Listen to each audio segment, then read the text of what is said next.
Thank you, and thank you very much for taking a lunch hour out of your day to come and listen to, and I hope also ask questions and maybe make comments about a topic that, let's face it, is not very, it's not a happy topic.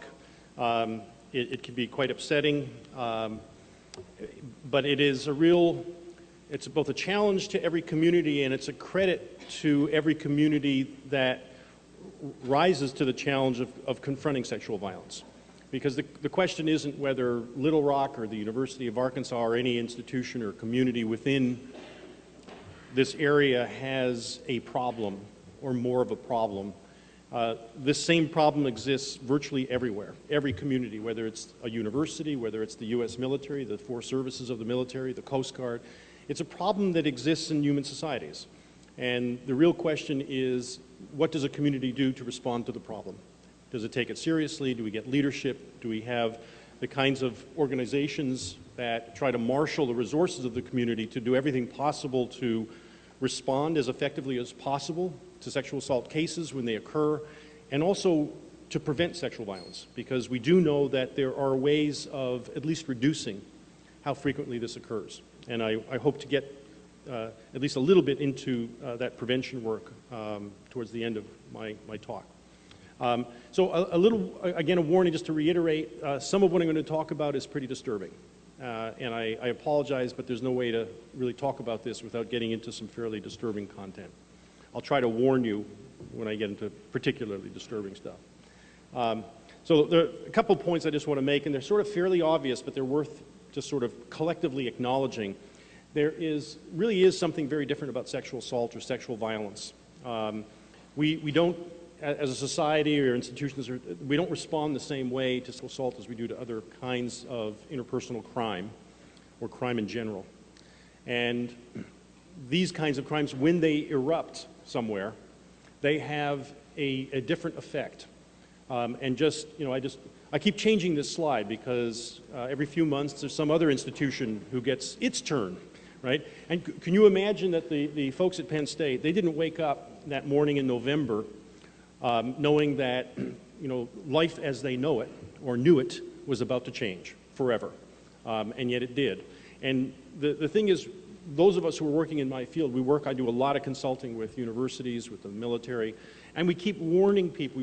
We talk with leadership. We say, you know, take this on, be proactive, because one day you'll wake up and it'll be your turn.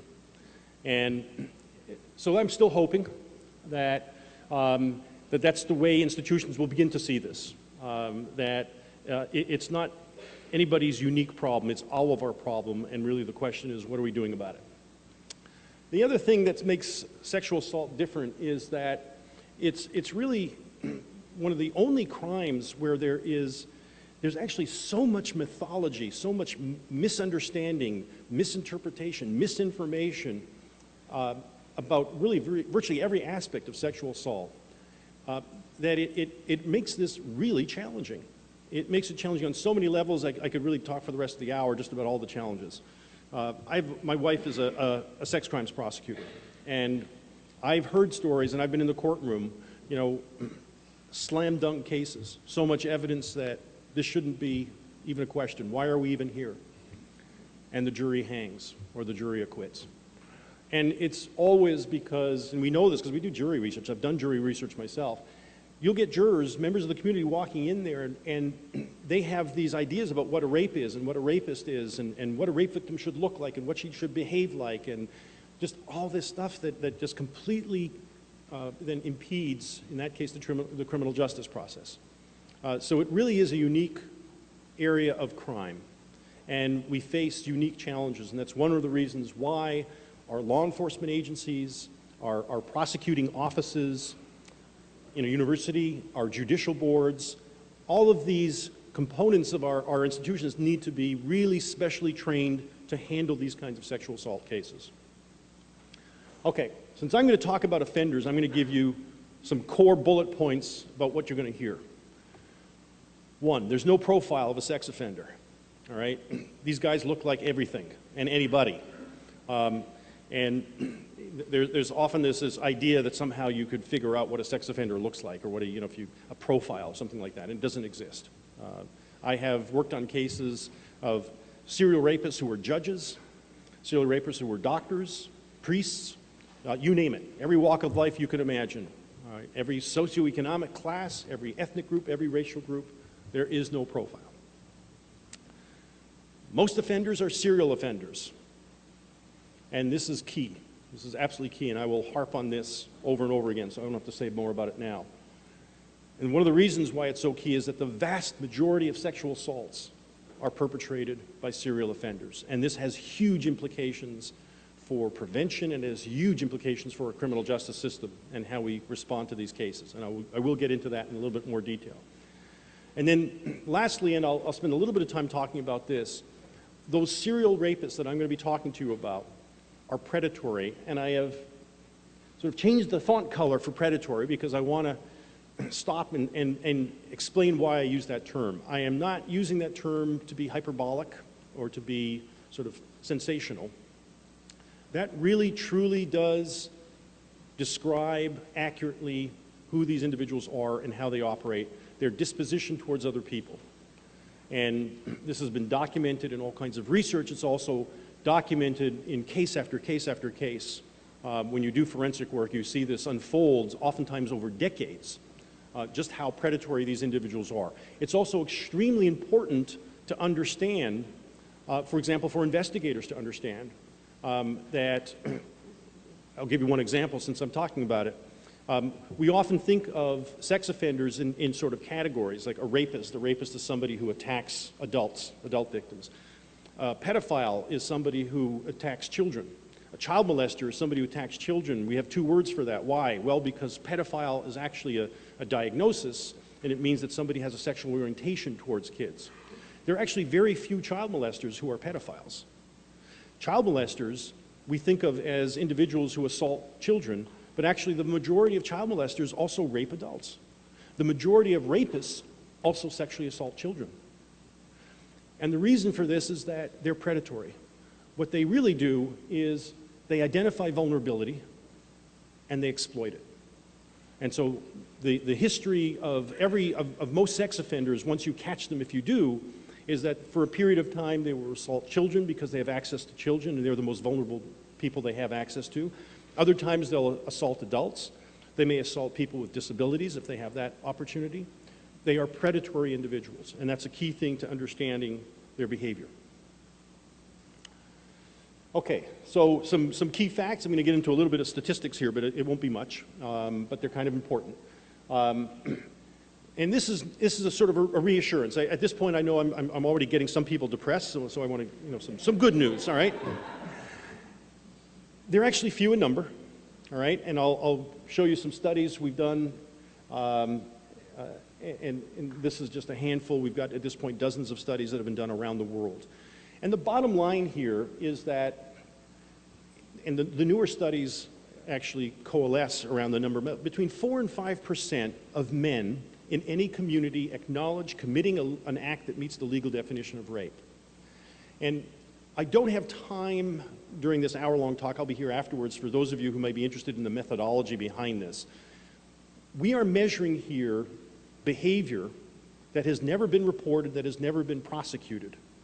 So you might be wondering, well, how do you get men to tell you that they have committed rapes when they haven't been prosecuted?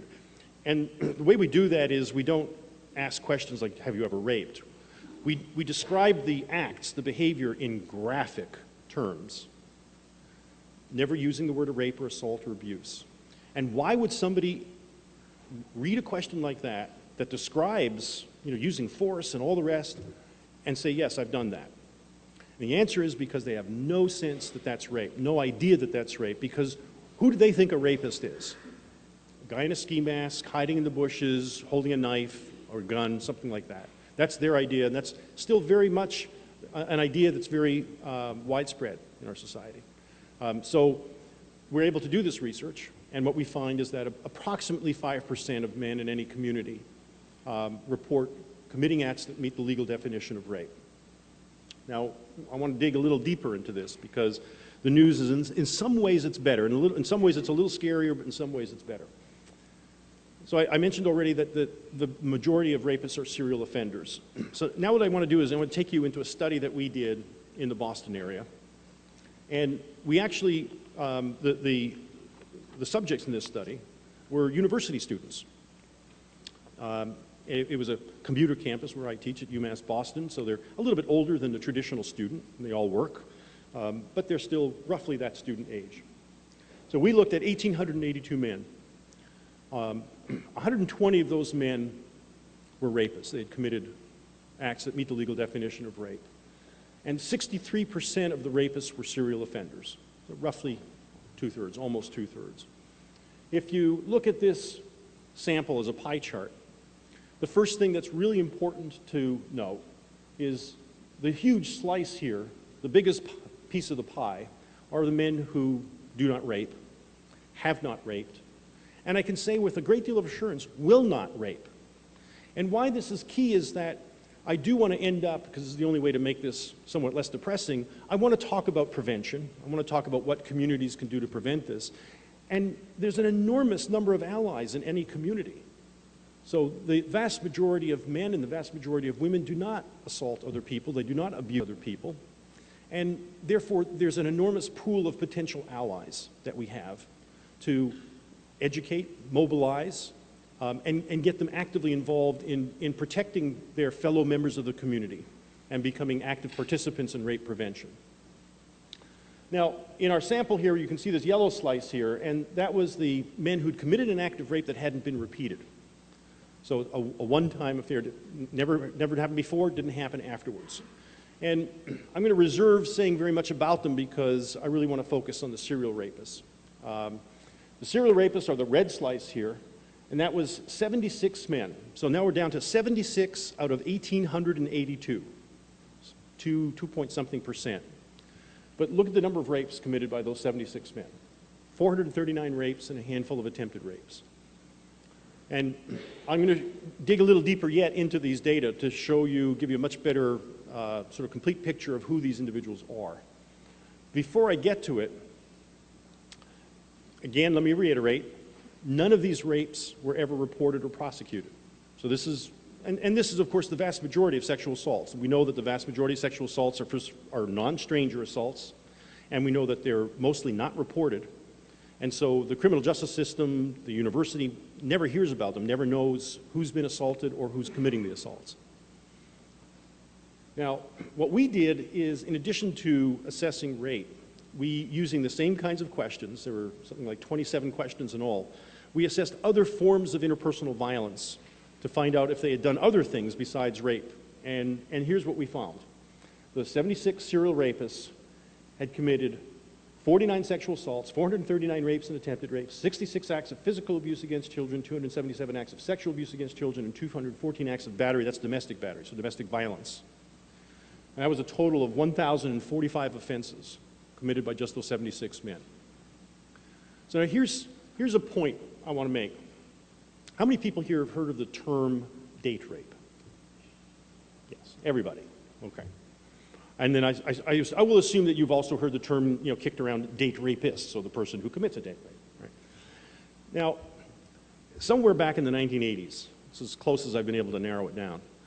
Somewhere back in the 1980s, after we'd done a bunch of research and been discovering that the majority of rape victims haven't been raped by strangers. They've been raped by people somehow they know, and so people start wondering, well, what do we call this? It's not like stranger rape. It's not like rape the way we've thought about rape. And so people started using, well, it's almost like acquaintance rape. They're acquainted with each other somehow. Yeah, sort of, or maybe, but it's a mouthful. And somebody, no doubt a scientist like me, who was very they said, it's non-stranger rape. We'll just call it non-stranger rape. And yeah, that's very accurate, but it doesn't roll off your tongue. And then somebody, well, it's kind of like date rape. 2 syllables, right? Rhymes. Boom, that's it. Everybody starts calling it date rape. And, this isn't like a funny interlude here. That term has really caused us enormous problems. Because if you ask people, and let's say you ask people who are walking into a courtroom because they're going to be sitting on a jury, what does it mean, date rape, to you? And the version you'll get to summarize what they're going to tell you, I can guarantee you they're basically going to describe rape light. Not as serious. It's not that real rape. Real rape is when that guy in a ski mask holds a knife to somebody's neck and abducts them or something like that. That's real rape. Date rape is, well, you know, he was probably drunk, he had too much to drink. She was probably drunk, had too much to drink. There was kind of miscommunication. Something murky happened, and it was unfortunate, and we call it date rape. And of course, if you're a prosecutor and you prosecute that case, and I will tell you this because we've interviewed these jurors who will tell you straight up, did you think the prosecutor proved the elements? Yes. And yet you voted to acquit? Yes. Why is that? We didn't want to ruin his life. Because a date rapist, it's not that serious. You don't want to wreck his life. And these are the guys who we're calling date rapists. These guys are sexually assaulting other people, non-strangers, right? So they're meeting them at a fraternity party or a bar or something like that. And sexual assaults are the consequence. And they're doing it over and over and over again. And we're calling them date rapists as though they're not serious offenders, when they're actually extremely serious, they're predatory, and they're responsible for the vast majority of sexual assault that's occurring in our communities. So that's why I really think we need to consciously divest ourselves of the term date rape. So we looked at, another way of looking at these serial offenders is the average numbers of victims. And for each serial offender, the average number was 14. And that is victims of rape, sexual assault, child abuse, sexual and physical, and domestic battery. And remember, too, that this is essentially a static assessment. So this was in one point in time. If I could go back 5 years later and do another assessment, I can guarantee you there's, on average, there's going to be another row or two of victims because we know that they keep offending. So again, the bad news is that these are very, very serious offenders. And the bad news is that they're doing a lot of damage, both to individual victims and, of course, to the communities in which they are doing this. There is a piece of good news here, though. And the good news is that if you're a part of the criminal justice system and you look at this, one of the first things that goes into your head is that, man, if we can get one of these guys, look how much we do to protect the community. And it tells me that, you know, we need to zero in on these guys, and we need to really mobilize the criminal justice system to respond more effectively when we get a report of a sexual assault, so that we get a real chance of identifying who this guy is and prosecuting him successfully and getting him out of the community and protecting future victims from him. Well, in 2009, we published that study in 2002. And in 2009, our findings were replicated. And I'll go over a little bit quickly here, but it's important. I mean, first of all, replications are very comforting if you're the researcher who puts out the research initially. But the other thing is that it's on a slightly different sample. There's a whole bunch of research that's been done on Navy recruits at the Great Lakes Recruiting Center in Michigan. And they've been doing these studies now for many years. And in 2009, they published essentially a replication of our study. They're finding higher rates of rape, and that's consistent. For many, many years now when they do these assessments, they're finding between 10 and 13% of men in the Navy or entering the Navy report having committed a rape.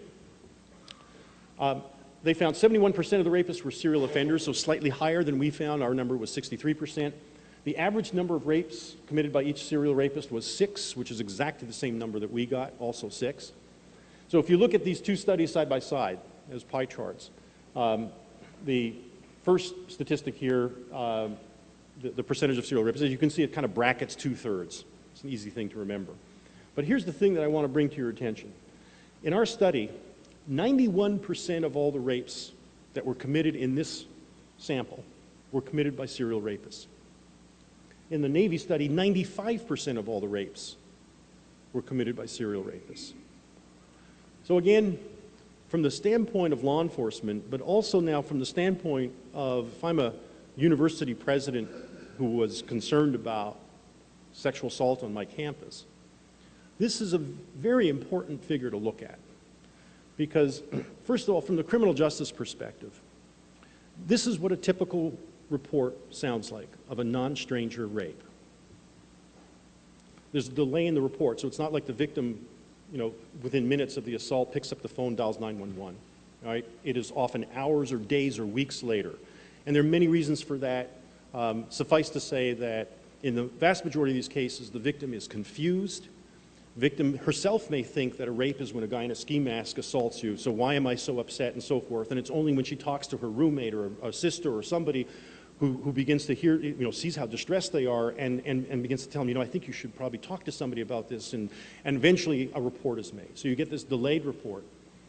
And in the report, it becomes clear that the victim was intoxicated at the time. And maybe even she met the assailant at a bar or a party, and he bought her some drinks. And she was, in fact, so intoxicated that when she tries to tell the law enforcement officer what happened, her memory is all fragmented, it's all jumbled up, and she actually doesn't even remember for whole parts of what happened. And very often, when I read those law enforcement reports, you can just read the skepticism start to come through. And so I don't have a lot of time to get into sort of the nitty-gritty forensic aspects of it, but let me ask you a question. So you get a report like that, and from a law enforcement or a prosecuting perspective, even if you're well trained, you recognize that this is going to be a challenging case to investigate and to prosecute. There's going to be all kinds of issues that are going to have to be dealt with. But regardless of the nature of the report and how difficult it is, what's the likelihood that this report is identifying a serial rapist? My students love those questions, right? Because all they have to do is kind of, wait a minute, that is the answer, right? It's north of 90%. So, of course, this doesn't mean that in any particular case you know for sure this was a serial rapist. You've got to do an investigation. We have a criminal justice system, and I firmly believe in it and how it works. But as a law enforcement officer, or as a police chief, or whoever's making these decisions, I certainly start with a hypothesis. There's a good likelihood that this report is identifying a serial rapist. Let's find out. Let's investigate this guy. And this is not novel law enforcement procedure. This is as old as law enforcement is. The amazing thing is that in the arena of sexual assault, what I just said is almost revolutionary. In the arena of any other kind of serious crime, it is completely old hat. If you ask any law enforcement officer, and I've worked with all kinds of law enforcement for years, somebody comes in and reports that somebody's dealing drugs, all right? How do you know? Well, they tried to sell me drugs, all right? Do you investigate that one alleged incident that occurred at 6:45 p.m. over there to find? No, you're right, you don't, all right? You may need to investigate that incident if you want to prosecute that particular transaction, but you investigate this guy. You find out, is he a dealer? How do you investigate this guy? Well, you find out who knows him, right? Where does he hang out? Who does he talk to? You find out everything about him. And if this guy is dirty, it's going to start coming out. And if he's not, you're going to find out, you know what? This was lousy information. This guy's not dirty. That's how we investigate almost every kind of crime there is. In the arena of non-stranger sexual assault, what I just said is revolutionary. The typical law enforcement response, or within a university, is we get her statement, we get his statement, and we try to figure out who's telling the truth. And I cannot tell you how many times I hear this. How many times I hear, and I'm prepared to hear that from judicial boards and universities. They're not trained as law enforcement. But I hear it from law enforcement. That, we interviewed the guy and we're pretty sure, in fact, we're certain this is not our guy. And we just don't solve crimes like that in any other field, in any other kind of crime. But in sexual assault, especially non-stranger sexual assault, that's essentially what we do. And the consequence of that, of course, is that what invariably happens is that the investigation focuses on the victim. Well, why was she drinking? Does she drink a lot? Is that kind of common? And she seemed to be interacting, hanging out with this guy. He was a little flirtatious. Maybe she was after this guy. And of course, we look for all these kinds of ulterior motives and so forth. And in one way or another, we end up putting the victim essentially as the focus of our investigation, if not the subject of our trial. And it's just something that we really need to sort of educate ourselves as a community and really shift and just start treating sexual assault cases the way we treat other forms of serious violent crime.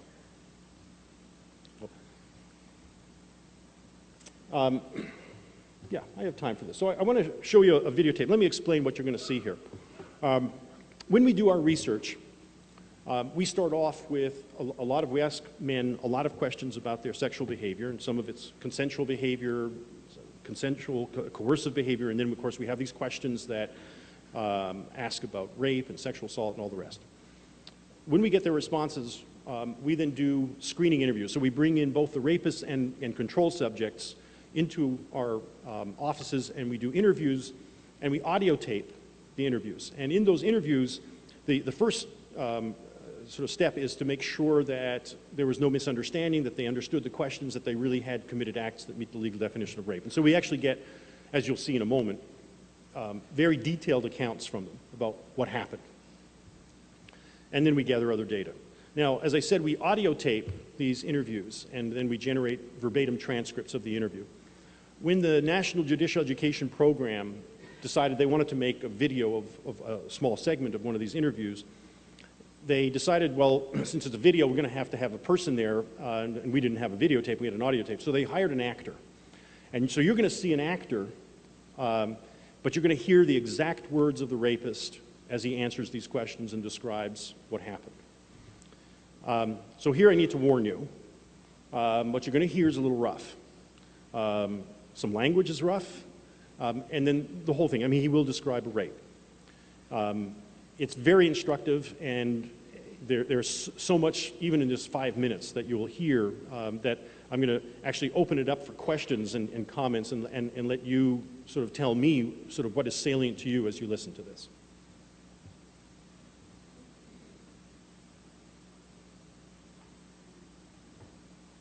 We had parties every weekend. That's what my fraternity was known for. And we'd invite a bunch of girls, lay out a bunch of kegs or whatever we were drinking that night, and everyone would just get plastered. And we'd all invite girls, all of us in the fraternity. You know, we'd be on the lookout for the good-looking girls, especially the freshmen, the really young ones. They were the easiest. It's like they didn't know the ropes, kind of, you know, like they were easy prey. And they wouldn't know anything about drinking or how much alcohol they could handle. So, you know, they wouldn't know anything about our techniques. What were those techniques? Well, we'd invite them to the party, you know, to make it seem like it was a real honor. Like we didn't just invite any girl, which I guess in a way is true. You know, and then we'd get them drinking right away. We'd have all those kegs, but we always had some kind of punch also, you know, like our own home brew. And we'd make it with a real sweet juice and just pour in all kinds of alcohol. And it was really powerful stuff. The girls wouldn't know it hit them. They'd be guzzling it, you know, because they were freshmen, kind of nervous, and it was just juice anyhow, right? So. Well, when you say it was just juice, you mean the girls wouldn't know that it was spiked with alcohol? Well, they knew. I mean, they knew that. At least the smart ones did. It was a party, right? Not some kind of, you know, like social tea. I think they must have known, or most of them did anyway. The ones that didn't had to have been really naive. Well, did you count on them being naive? Yeah, the real young ones, the naive ones were the easiest, and they'd be the ones that we'd target. What do you mean by target? Well, that's what we'd call them. You know, we'd all be scouting for targets during the week. You know, we'd pick them out, work them over during the week, and then get them all psyched up to come to one of our famous parties. They'd be the ones we'd really work on. What would happen once they were drunk at the party? Well, that's when one of us would make our move. You know, by then each one of the girls had been kind of staked out by one of us, meaning one of the guys would be working on them, getting them drinks, you know, keeping the juices flowing, so to speak. And you kind of had to know your moment, you know, when to make the move. You basically had to have an instinct for it. Can you describe what happened on the specific occasion you referred to in your questionnaire? Yeah, sure. I had this girl staked out. I picked her out in one of my classes, you know, worked on her. She was all prepped. I was watching for her, you know, and the minute she walked into the door of the party, I was on her. And she was really good looking, too. You know, we started drinking together, and I could tell she was nervous. I could tell she was nervous because, you know, she was drinking that stuff so fast. What was she drinking? Well, it was some kind of punch we'd made, you know, the usual thing. Did she know it was spiked with alcohol? I don't really know, although she must have after a while, you know, because she started to get plastered in just a few minutes. And, you know, so I started making my moves on her. I kind of leaned in close, you know, got my arm around her, and then at the right moment I kissed her, you know, moved in a little closer. You know, like the usual kind of stuff. I'm sure it was no surprise to her.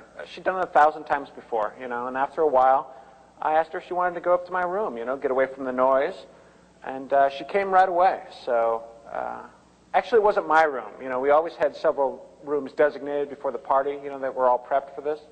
Designated rooms? Yeah, we'd set aside a few rooms, you know, bring the girls up to once they were ready. What happened when you got to the designated room? Well, she was really woozy by this time, so I brought up another drink, you know, and sat her down on one of the beds, sat down next to her, and pretty soon I just made my move. I don't remember exactly what I did first. I probably, you know, leaned her down on the bed, started working on her clothes, feeling her up. How did she respond? I don't remember. I started working her blouse off, you know, and I think she might have said something. I don't remember. I didn't expect her to get into it right away. Did she say anything? Yeah, at some point she started saying things like, you know, I don't want to do this right away or something like that. I just kept working on her clothes, you know, and she started squirming, but that actually helped because her blouse came off easier. And I kind of leaned on her, you know, kept feeling her up, get her more into it. And she tried to push me off, so I pushed her back down. Were you angry? No, but, you know, it pissed me off that she played along the whole way and then decided to squirm out of it like that at the end. I mean, she was so placid, she probably didn't know what was going on anyway. I don't know. Maybe that's why she started pushing on me, but, you know, I just kept leaning on her, pulling off her clothes. And at some point, she stopped squirming. I don't know. Maybe she passed out. Her eyes were closed. What happened? I fucked her. Did you have to lean on her, hold her down when you did it? Yeah, I had my arm across her chest like this, you know. That's how I did it. Was she squirming? Yeah, she was squirming, but not as much anymore. What happened afterwards? I got dressed and went back to the party. What did she do? She left.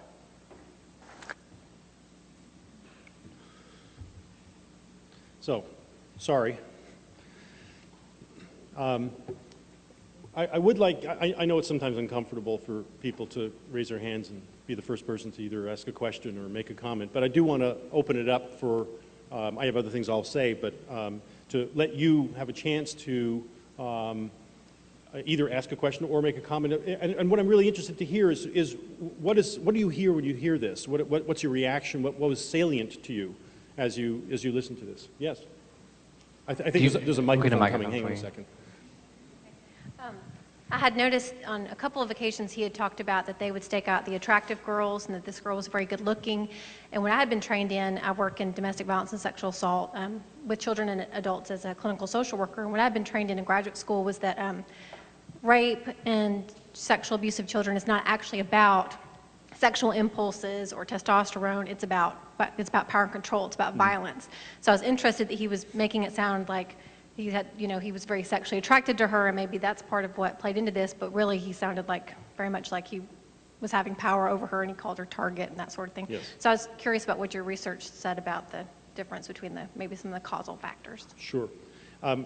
Well, yes, in fact, both I and a lot of researchers have measured in various ways, power, dominance, need for control and power over other people, specifically other women and so forth, and rapists routinely, when you measure this, they score higher on those measures. There's no question that is, I think, the primary motivation. The thing is, like all things human, it's a complex mixture. There's that, there are components of anger as well, and this sexuality is not the core of this at all, but it is happening in the sexual arena, and there are meanings to him, for example. His sense of himself as a man is all wrapped up in his successes, as he would put it, or however he would put it, conquests and so forth. And so it's not that the sexual arena is irrelevant to it, but it is not at all the core motivation. It's not like he's doing this because he's got a higher, you know, amount of testosterone or something like that. Not at all. And when he makes these remarks about, you know, she was good looking too, they're almost like side comments. What they are really looking for, and as you could hear him describe this, are individuals who are vulnerable, easy victims, yes, targets as he put them. And so what constitutes in his world, of course this was at Duke University, what constitutes an easy target? What are the good targets for him? Low self-esteem would be one, yes. I believe I heard that he stated someone just entering college that was Yes. naive and not aware of the agenda. Exactly. And then the question I had, how does Arkansas stand on this issue nationally? I can't answer that question. statistically. All I can say is in terms of prevalence, and maybe we have somebody local who could answer that. Or you had another question? Oh, sorry, I didn't mean to put you on the spot like that.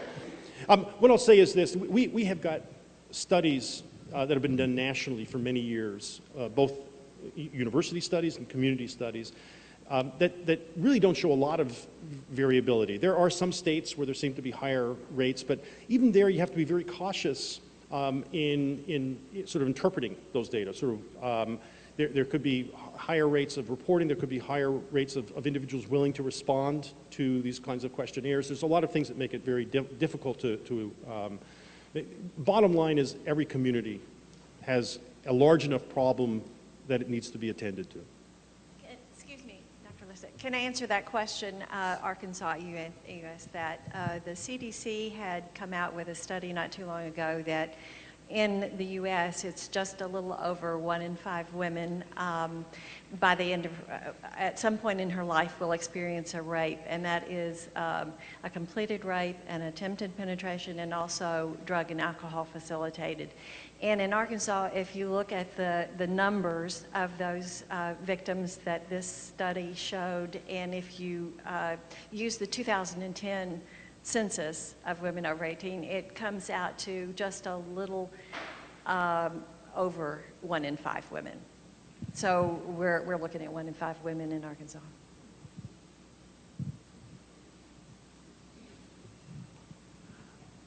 It was interesting to me that his relationship to you as the interviewer was a bit of a good old boy type, us boys together. Have any of these interviews ever been done with women interviewing men, or would you expect you could even attempt that sort of thing? You know, I think you could theoretically, but for ethical and legal reasons, as a researcher, you know, I would not. I mean, I've had many graduate students working with me, and it's too. There's a risk involved that is just not acceptable to me. But you're right in pointing out that there was this kind of guy thing going on, and I'm amazed you saw that, because I think I had to act myself in here, and I can't act, but acting yourself is like, it's mind-bending. But I'll be very honest, in these interviews, as I am whenever I do a forensic evaluation, I'm not afraid to be extremely manipulative. And in this case, being manipulative means that I do not give him any sense that I am in judgment of him, that, in fact, quite the opposite. I lean forward, I'm interested in him, and I know that because most of these guys are quite narcissistic, he will interpret that as, boy, this guy's impressed with me, you know? And that's fine. That's absolutely fine, because that gets him talking more openly. His guard is completely down. And in fact, this was a 2.5-hour long interview. He described 2 other rapes that he committed where the victims were completely unconscious from alcohol intoxication. And this is a very typical interview. This is, you know, the way it sounds, everything about it is very typical. Yeah. Hello. I wanted to ask, are there any steps being taken to send the suspect to like prevention or anything? You mean these specifically? Uh-huh. No, here's the sad and frustrating part of doing research like this. When you do human subjects research of any kind, you are prohibited as a researcher from doing anything that would change the way this person sees himself or understands himself, and certainly doing anything that would harm him. And so in a research context, I cannot end the interview by saying, okay, so now you're going to listen to me, all right? Or, and here are the handcuffs, right? So I can't anything. Now, and with respect to the rapes that they've committed, realistically, there's really nothing. I'm not getting information that I could go, hand this over to a district attorney and say, okay, take it away. I don't even have a victim identified in 99% of these cases. I do, however, when I do this research, they have to sign a consent form. And in the consent form, it articulates what the limits of confidentiality are. And it includes very, very specific, very graphic language. But if they tell me, give me information about a specific individual who is in some way at risk, if they give me any information about a child who's in any way at risk, and then it's much more expansive, I explain, I'm a mandated reporter, and I will breach confidentiality, and then I even specify who I would contact under those circumstances. And over the years, I have made twice I've had to break confidentiality and report information to, once it was social services and once it was a district attorney, and both having to do with children. But that's, that's a lot of cases and only 2 incidents. So by and large, I just have to kind of grit my teeth and hope that the value of doing this research sort of is compensation for the frustration of realizing that nothing is being done about these individuals. Yes, ma'am. I'm not sure if it was the reenactment and the actor, but it almost had the sense that he didn't feel like he was doing anything wrong, that it was acceptable behavior for a college male. Yes. And at parties to do this, and that the females were totally aware of it. Well, the first half, yes. I mean, and actually he, in addition to having the transcript, I actually let him listen to the audio tape so that he could hear the rapist's intonation and so forth. And he did an extraordinary job of capturing the nonchalance, the minimization of this. And that, by the way, is there's a value in, because I'm a forensic psychologist and I do work with offenders across the spectrum. I do a lot of homicide cases. I've evaluated dozens and dozens of serial killers over the years. And there's a commonality that you see over and over again. And this is very disturbing, especially for administrators at universities to hear, but believe me, there's a commonality in how this guy talks about this rape and how a murderer describes a homicide that they've committed. And the core of it is this narcissistic detachment, this lack of empathy, and the sanitization of what happened. I mean, you could listen to this, and let me tell you, if I now told you that the next video I'm going to show you here is an interview with the victim of that rape, do you realize how different it would sound? I mean, you wouldn't even recognize it. And if you just think for a moment what you would hear, and then compare it to what he sounded like, and you get a sense of that kind of detachment and minimization. And that's absolutely normative and classic for these kinds of offenders, regardless of whether they're Duke students or on death row. And there was another part to your question I can't remember now. Okay, there you go. Well, back here in the back. Hi, thank you for coming, and this is really interesting. I had a question. In the beginning of the video, he said that they look for naive freshmen that wouldn't know any better. And then towards the end of the video, he said she had done it 1,000 times.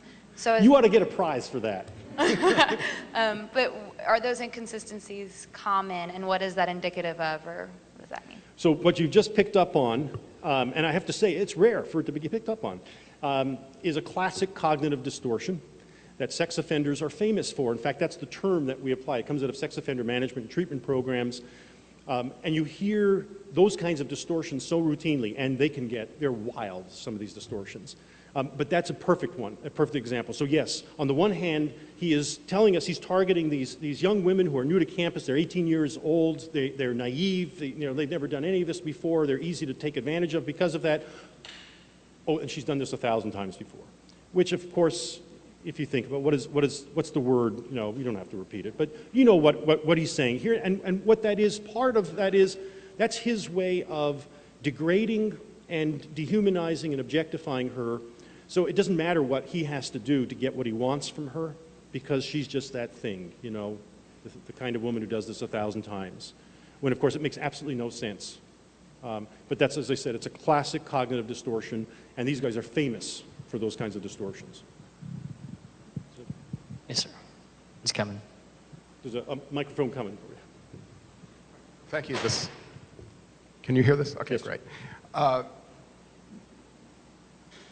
You mentioned that law enforcement agencies haven't been paying attention to this data. Do you know of any that have? And I'd be interested in hearing how that's played out for them. There are, there are sort of brighter lights. They're few and far between. I know, the Austin, Texas Police Department has a number of really good sex crimes detectives handling cases there. And they're not alone. There are, if you go across the country, you'll find certain departments where there are motivated individuals who've gotten themselves training. There are certain departments where there are really enlightened police chiefs who've really made sure that they've brought in good training and so forth. But they're few and far between. And the problem is, of course, that turnover is rapid, and you might train somebody or train a whole group of people, and then they move on. They move on to homicide, and all of a sudden you've got to start training all over again. So it's a hard thing to sustain, and it's still a rarity.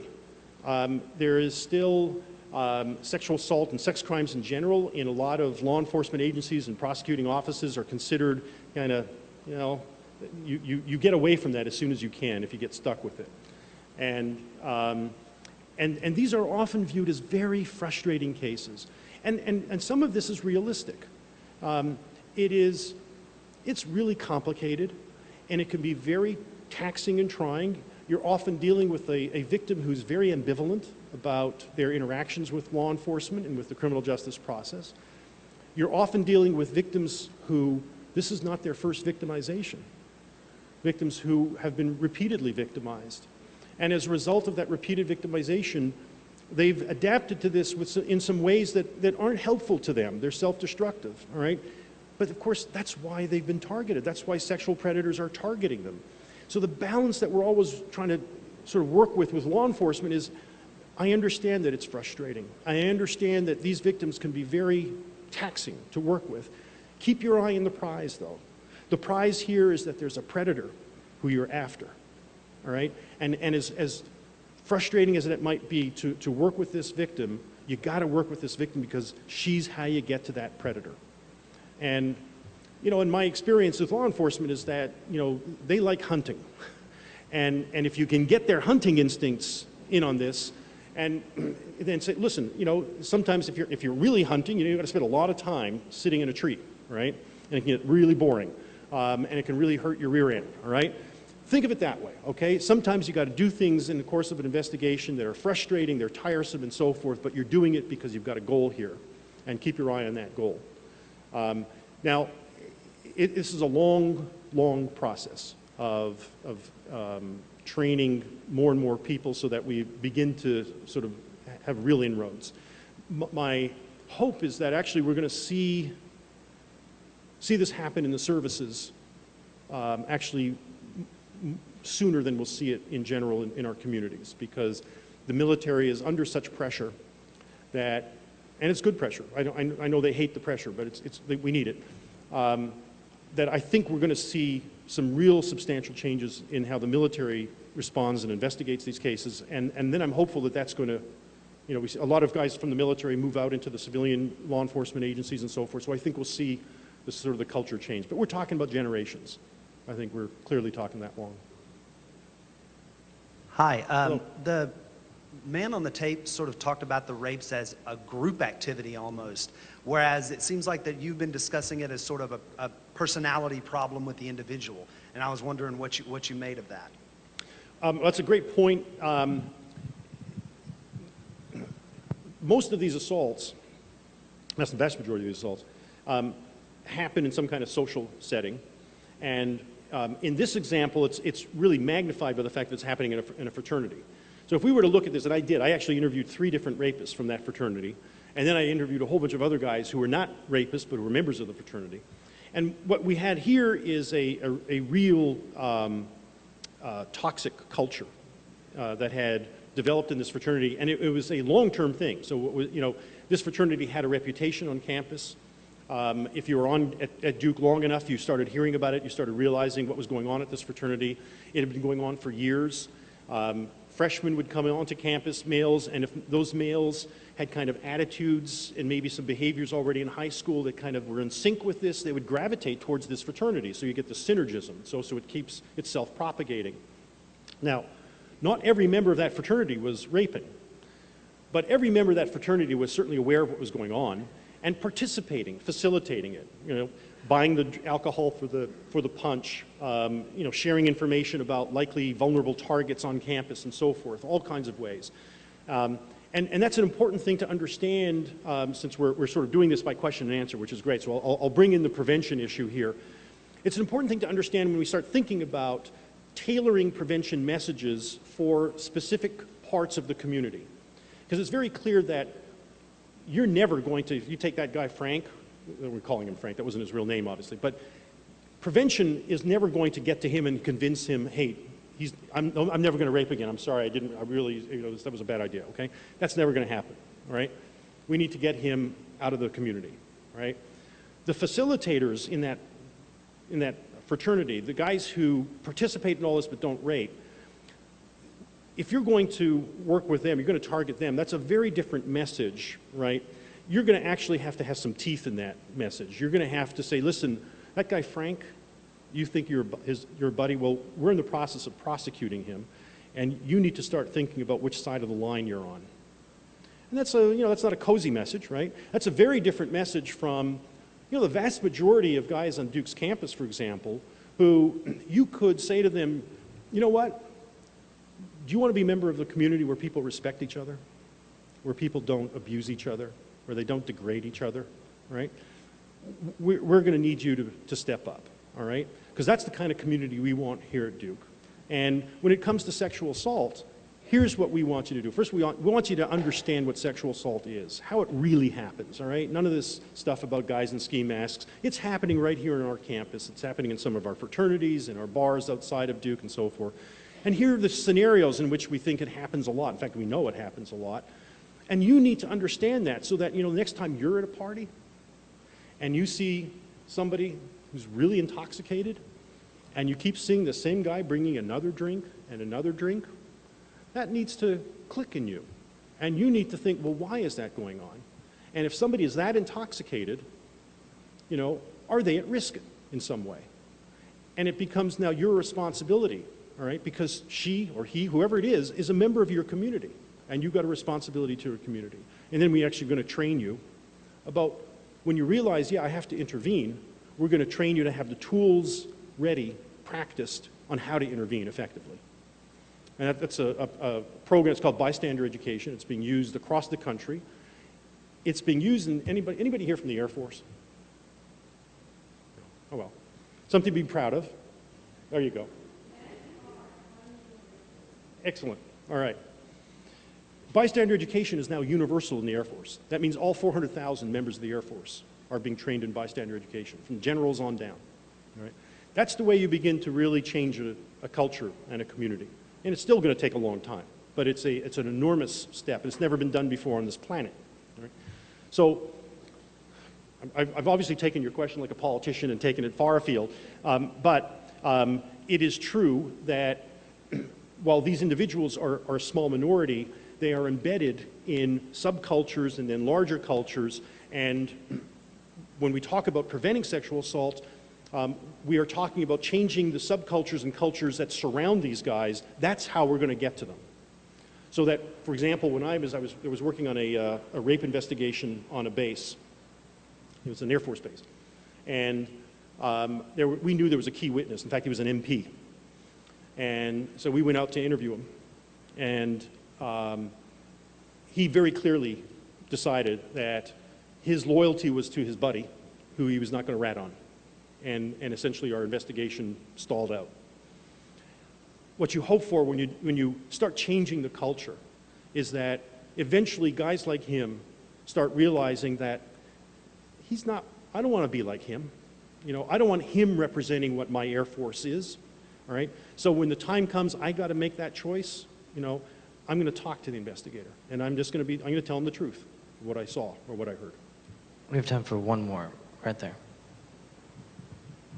I had a question. On the university level, how do we promote an environment where victims, no matter the time frame, because I know you touched on that earlier, feel okay to come out and speak against sexual assault cases and rape cases? Because I know just dealing with the university, sometimes people reprimand the victim because they waited so long or feel like it's a moot subject just because, it might have been months or years since the said incident. Really, I think the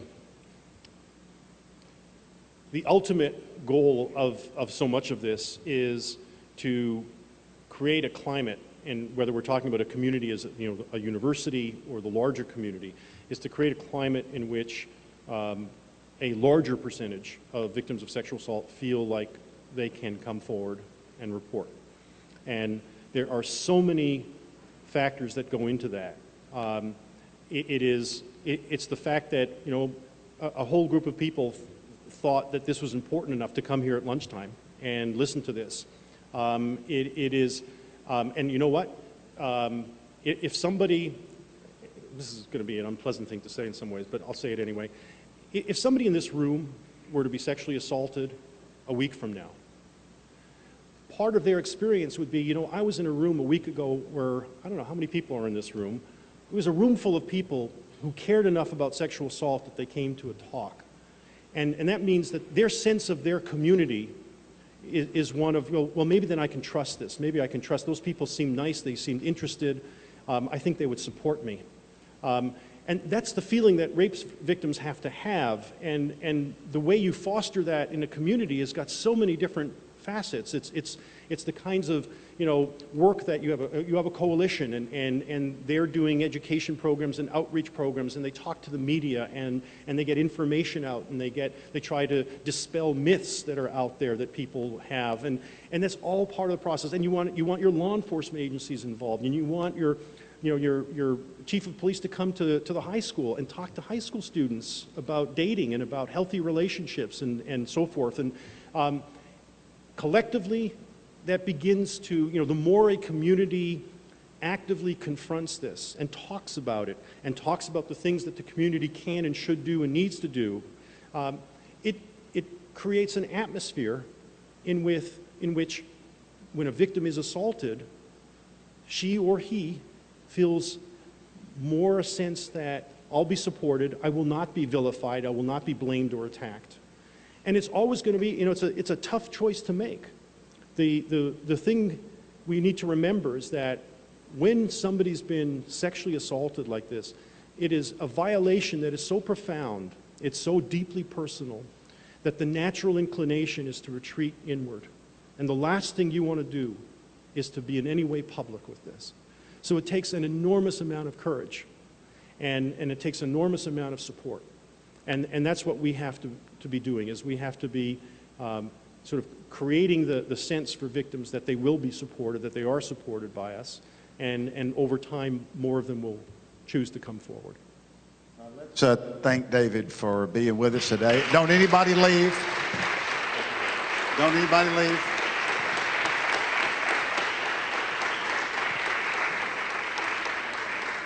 And for those who have questions, I hope you come talk to him afterwards. But right now, Helen Jane and I have a special announcement to make.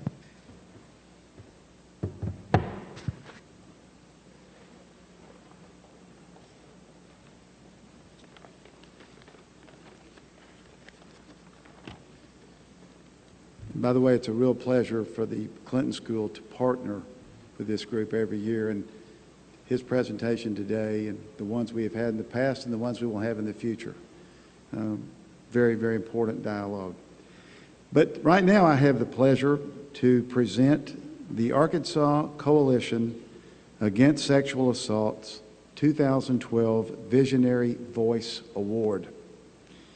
The recipient of this award served for 5 years as a consultant and trainer for the Arkansas Coalition Against Sexual Assault to help increase law enforcement's ability to investigate and prosecute sexual assault cases and to strengthen Arkansas's rape crisis program, the capacity to provide quality services to victims of sexual assault. Some of her many accomplishments include the development and production of numerous training films, online training manuals, various curricula and training resources for law enforcement, and she also developed the certification process for the sexual assault victim advocates to enhance the protection and provision of quality service for all victims. In other words, she's just done about everything. She was also instrumental in helping create the State Attorney General's Violence Against Women's Conference. Owner of her own consulting firm, an advocate of public libraries and Arkansas history, and chosen 3 times as one of Arkansas's top 100 women, I am happy to present the 2012 Visionary Voice Award to Mary Frost Dillard.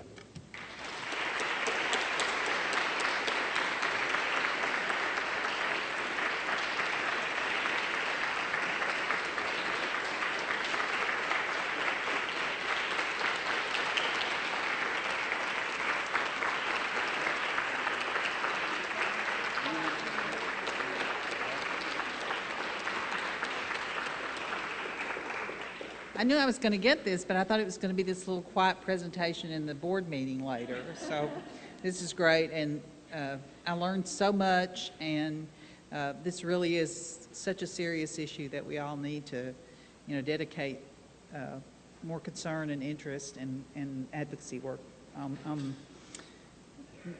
getting these, these serial rapists off the streets. Thank you.